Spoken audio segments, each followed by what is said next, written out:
this is what the power of doing a turnaround is. So, I mean, the reason they got it for such a low price in the first place is because it needed a turnaround. There's not that many people want to do it. The bank certainly wasn't going to do it. Well, Robin, you know, he wanted to do it, wasn't quite prepared, so he brought somebody on that did know how to do it, and we worked with their team. And now their team knows how to go in to any property and do that. And now what we're working on, and I'm coming in as a partner on this one, is this same kind of project, except it's 355 units. It's 6 buildings, it's 355 units. So their buildings ranging from 12 units up to 104. But essentially it's going to be this same model. The same systems I did for 26 units applies to 10 units, 30 units, 100 units. It's the same thing. So I can lead a team in Dallas or Detroit or Cincinnati or Phoenix. Or here. Or here. Exactly, or here, yeah. It's harder for the numbers to work here, but it doesn't mean that there's not landlords who get burned out. Like, what would be some reasons we might find a deal like this? I mean, bank foreclosure is one of them, but what else? What happens in life?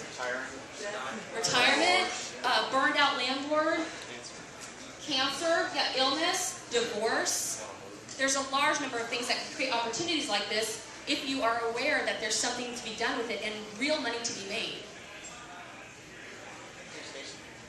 Oh, sorry, real quick.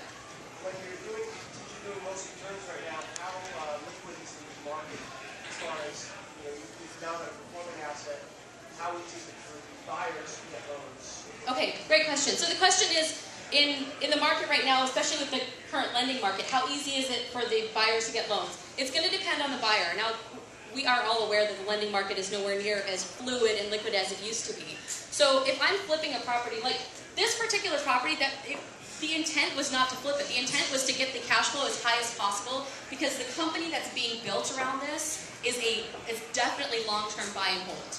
Definitely long-term buy and hold. So he's not selling it. But if he was selling it, then essentially what is the environment for selling the property? Well, for one, the person, when I'm going to sell a property, the people I'm looking for are typically employed, like doctors, lawyers, dentists, people who have high income but are employed, where they have provable income. You have to have great credit. We're going to talk about, and on the other side, when we're buying properties, either like this or ones that are already performing, you know, what if we don't come to the table with all those great things? And I'm going to talk about that. But the lending environment is you're putting down probably close to 30%, realistically, and sometimes you'll find 20, sometimes you might have to put down 40%. It just depends on the deal. But, you know, the loans are out there if the deal is good. Now, if I'm trying to buy the building here, where it originally was, it's really hard to get funding. I mean, you have to go private financing or hard money if you're trying to buy it before it's running well. When it's stabilized, and stabilized, I just talked to a mortgage broker friend of mine who just does commercial, and I said, okay, tell me what's going on right now. He said, it's got to be at least 90% for at least the last 90 days. I was like, that's it? He goes, yeah, I mean, you know, the rest of the underwriting applies, but that's the basics. So you want to get the building to where it's at least 90%. Plus, the more we get it closer to 90% or higher, means our net operating income is higher, which means the value is higher, which means we can sell it for more. And certainly, if I have this kind of spread between it, I also have some flexibility in the price. And I can do, well, I'm going to talk about exit strategies in a minute. Yes, Dave, I'm just curious what closing costs are on something like that. I imagine an appraisal on 26 units is going to be like running thousands. Yeah, it depends on, well, it shouldn't, but it does depend on the market. So in California, your appraisals are probably going to be higher than they would be in Detroit because the market base is different. But usually when you're getting into apartments, your appraisals are in the thousands to tens of thousands, depending on the size. So when you start getting into like 300, 400 units, they could easily go above $10,000. So it's big. And I will actually tell you something that we've done on the 350 unit, and I'll get to your question in a second, Jay.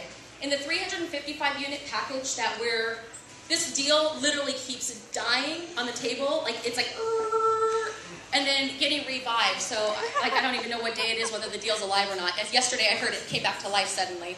But, like, in that deal, 355 units is a lot. Just think of the inspection. Just the inspection alone would be, like, insane.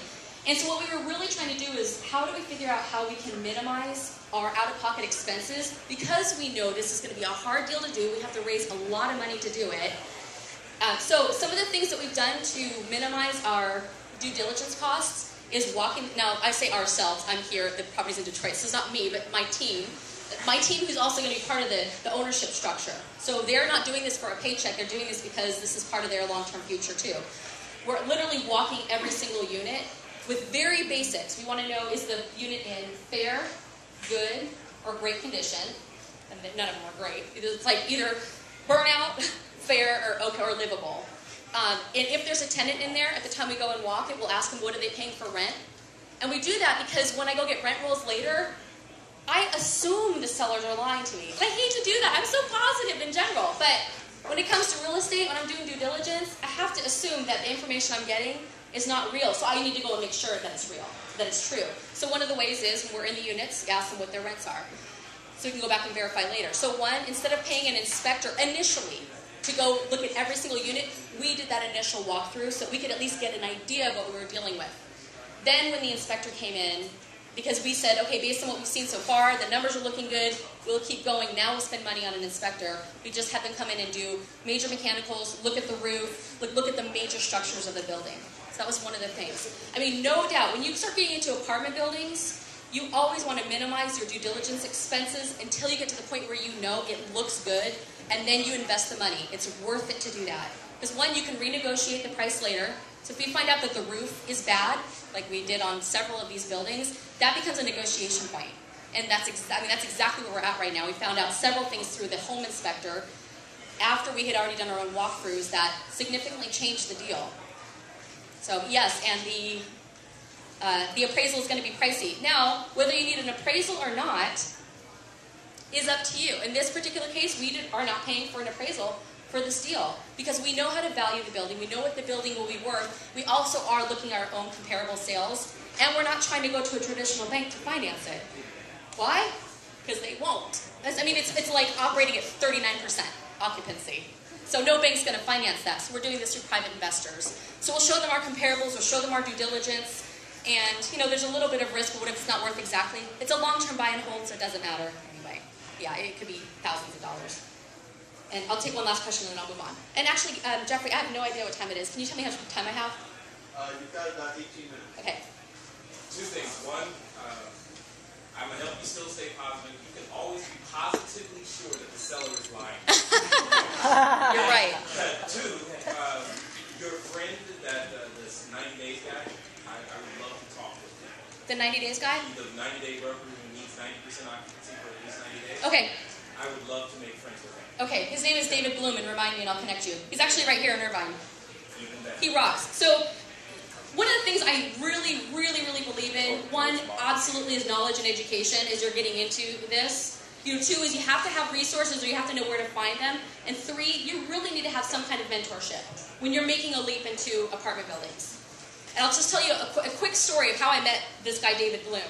And the rest of you who guys are either in apartment investing or you want to get into apartment investing, he doesn't do anything that's less than like 500,000. So you need to be like 500,000 or higher, and more like $1 million and higher realistically. But I'll put you in contact and based on what you're doing.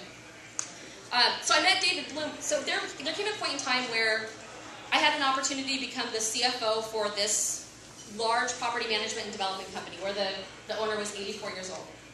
Well, one of the things that Leo, who's he just turned 84 this month, well, he is a total cowboy pioneer. He calls himself a gambler.